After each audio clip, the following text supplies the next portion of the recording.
আপনারা দেখছেন পশ্চিমবঙ্গের জনপ্রিয় নিউজ পোর্টাল চ্যানেল ভারত বিকাশ নিউজ এক্সপ্রেস।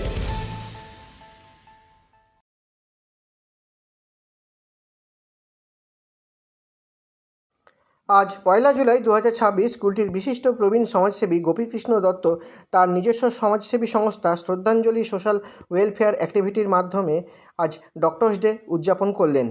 এই দিন প্রসিদ্ধ চক্ষু চিকিৎসক সমীর রায় ও ডাক্তার DN সিংকে উত্তরীয় ও মেমেন্টো দিয়ে সম্মান জানানো হয়। অনুষ্ঠানের শুরুতে প্রসিদ্ধ চক্ষু চিকিৎসক সমীর রায় ও DN সিং ডাক্তার বিধানচন্দ্র রায়ের ফটোতে পুষ্প নিবেদন করলেন এবং একই সাথে সমাজসেবী গোপীকৃষ্ণ দত্তর মা ও পিতার ফটোতে পুষ্প নিবেদন করে শ্রদ্ধা জানিয়েছেন। এছাড়াও এই দিন গোপীকৃষ্ণ দত্ত নিজ উদ্যোগে 12 জন কৃতী ছাত্রছাত্রীদের হাতে মেমেন্টো তুলে দেয়, যারা মাধ্যমিক ও উচ্চ মাধ্যমিক পরীক্ষায় শিল্পাঞ্চলে সবথেকে বেশি নম্বর প্রাপ্ত করেছে। এই অনুষ্ঠানে উপস্থিত ছিলেন বিশেষ অতিথিরূপে কুলটি মাদত ফাউন্ডেশনের জেনারেল সেক্রেটারি রবি চৌবে, কুলটি ব্লক নাগরিক কমিটির প্রেসিডেন্ট গুরমিত সিং, প্রাক্তন শিক্ষক পুর্ণেন্দু মুখার্জি, রাধেশ্যাম সাহা, এছাড়াও ছিলেন ইন্দ্রাণী গুপ্ত সহ আরও অন্যান্য অতিথিবৃন্দরা। আজকের অনুষ্ঠানে কুলটি ব্লক নাগরিক কমিটির প্রেসিডেন্ট গুরমিত সিং ভারত বিকাশ নিউজ এক্সপ্রেস নিউজ চ্যানেলের সিনিয়র সাংবাদিক পাপান ব্যানার্জিকে নিজের হাতে উত্তরীয় পরিয়ে সম্মান জানিয়েছেন অনুষ্ঠানের মঞ্চে। সাংবাদিক পাপান ব্যানার্জির রিপোর্ট, কুলটি, পশ্চিম বর্ধমান জেলা থেকে।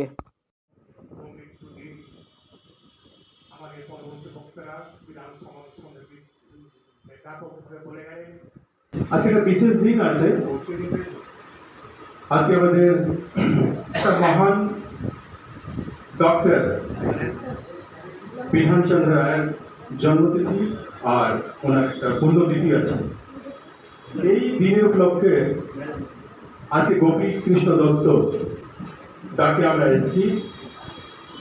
উনি যেহেতু বিভিন্ন সংস্থাতে জুড়ে আছেন আর ওনার কাজের একটা আবেগ আছে, এই বয়সে যেটা আমরা কাজটা করতে পারছি না উনি করে। আমাদের মধ্যে প্রেসিডেন্ট কুলটি ব্লক নাগরিক কমিটির প্রেসিডেন্ট, আমাদের প্রিয় দাদা আছেন, গার্জিয়ান আছেন, আমাদের মেন্টর আছেন। আমাদের ছোটবেলা থেকে আমাদের বড় হতে আমরা দেখেছি ওনার কাজ, ওনার স্ট্রাগল আর এখান পর্যন্ত পৌঁছানো একটা জায়গা।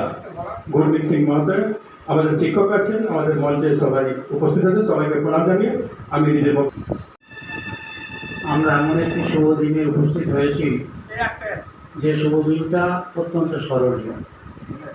এই শুভ দিনটি সবচেয়ে বেশি উল্লেখযোগ্য বিষয় এই হলো যে আমাদের পশ্চিমবঙ্গের স্রষ্টা তথা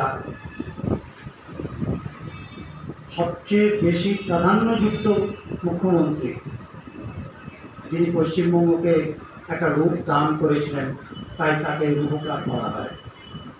ছাত্রছাত্রীরা এখানে উপস্থিত আছো, তারাও কিছু কিছু ওনার সম্বন্ধে নিশ্চয়ই জানো এবং পরে আরও জানবে। এই আকাঙ্ক্ষাটা তোমাদের মধ্যে থাকা উচিত। প্রথমে আমি গোপীদা ওনার স্বর্গীয় পিতামাতার মৃত্যু দিবসকে কেন্দ্র করে সমাজ সেবামূলক যে একটা অর্গানাইজেশন বা একটা সংগঠন উনি একাই চালাচ্ছেন, যদিও খুলেছেন, এটা একটা মাইলস্টোন, এটা একটা দৃষ্টান্ত যে কাজের মাধ্যমে আমি আমার বাবা মাকে শ্রদ্ধা জানাবো। তারপর আসি, আজকে আমার পূর্বতন বক্তারা সকলেই সবটাই প্রায় বলেছেন।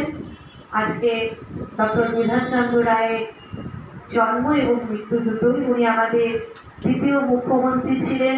বিভিন্ন শিল্পনগরী, দুর্গাপুর, কল্যাণী, বিধাননগর উনি করেছেন। এমনকি উনি পশ্চিমবঙ্গের উন্নয়নকল্পে উনি যে স্বাক্ষর রেখে গেছিলেন সেটাকে মনে রাখার জন্য ওনাকে আমরা পশ্চিমবাংলার রূপকারও বলে থাকি। আমাদের পশ্চিমবঙ্গে ওনার নামে একটা কৃষি বিশ্ববিদ্যালয়ও আছে।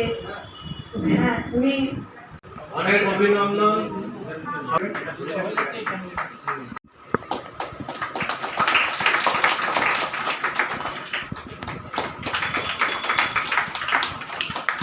এই পরম্পরা করে দিতে চাই। দিনে দিন এত বড় রিপোর্টার ভাইপো